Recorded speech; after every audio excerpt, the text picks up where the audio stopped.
haddana waxaa inoogu xigta sheekh xamdi sheekh maxamed oo nooga hadlaysa mowduuca fahanka mawlidka. bismillaahi arrahmaani arrahiim alxamdu lilaahi rabbil caalamiin والصلاة والسلام على سيدنا محمد النبي الأمي الطاهر الزكي الأمين وعلى آله وصحبه أجمعين. وقال سبحانه وتعالى وافعلوا الخير لعلكم تفلحون. وبعد، السلام عليكم ورحمة الله وبركاته أحباب الكرام. waxaan isla eegaynaa mawlidka nabiga sallallahu alayhi wasallam waxa uu yahay iyo dadka waxay ka aaminsan yihiin. ma mafhuum al-mawlid an-nabawi wuxuu yahay fahanka aan ka haysanaa mawlidka nabiga. marka aan saalay waxa laga yaabaa inay jiraan dad mawlidka nabiga ayagu aan sameeynin ihtifaalka nabiga sallallahu alayhi wasallam, dadka sameynayana aanu imaanin hadana wax ka sheega. qofku waxaynu naqaanaa waxa uusan samaynin ama dad samaynayo uusan ka arkinin hadduu wax ka sheegay inuu gafayo. waxaa kale oo jira kuwa caama ah oo aan garanaynin mawlidka nabiga shayga uu yahay oo u baahan in loo iftiimiyo mawlidka nabiga shayga uu yahay sallallahu alayhi wasallam. waxaa jira kuwa kale oo garanaya sida inagan imika iskugu nimid oo kale oo qabanayna ihtifaalka nabiga. ilaahay baa ku mahadsan inuu waafajiyay.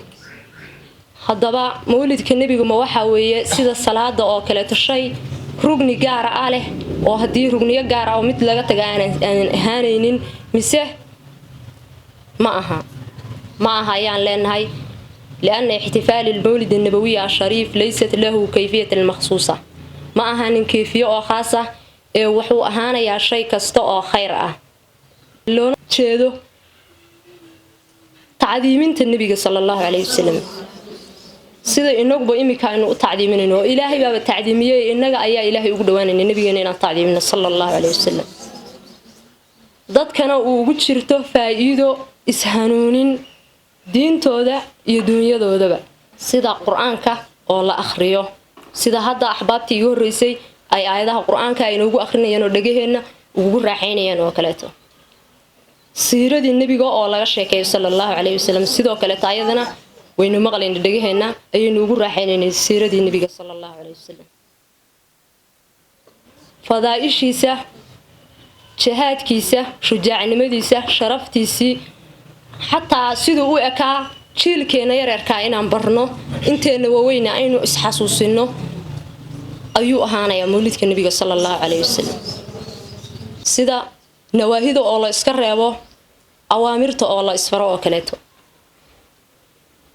وأخيرا ندعو الله إلهي أيون برنا سبحانه وتعالى.